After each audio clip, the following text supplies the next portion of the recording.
In 2018, President Muhammadu Buhari presented a budget of 9.12 trillion to consolidate on the achievements of previous years and ensure steady growth and stability after the recession. In 2019, another budget of 8.83 trillion was presented. On a yearly basis, this is how the federal and state governments present an estimate of income and expenditure for the purpose of governance and development across various sectors. Unfortunately, a lot of these monies allocated never translate to the expected development. Nigerians have remained at the receiving end with days of inadequate infrastructure, rising unemployment, lack of basic amenities, inadequate healthcare, and hopelessness. One of the main reasons why we've decided to have this today workshop is to ensure that the media actually are able to monitor and analyze budget effectively.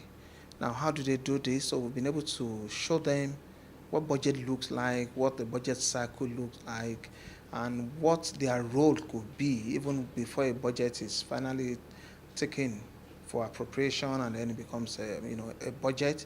When the media becomes more involved in budget monitoring, it will give the populace an idea of what is raised by the government and how their money is being spent.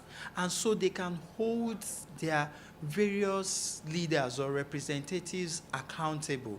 Now, XYZ was released for our constituency in the last 6 months, and it was meant to be used for 1, 2, 3, and 4, and we've not seen 1 or 2. And so therefore, we reawaken the minds of the people to having them ask questions. To cut down on Nigerians' rising debt profile, the experts also gave some clues on how government can generate revenue. We're all depending on oil only, even though there's been a lot of propaganda about we want to divest and all that. We're not seeing it happen. We should remember we still have coal. Remember when Nigeria was exporting coal? Nobody's talking about coal again because we've moved on. Same way we're going to move on from fossil fuels. So what's going to happen? This is the time we need to start dealing with how are we going to get revenues from different sources.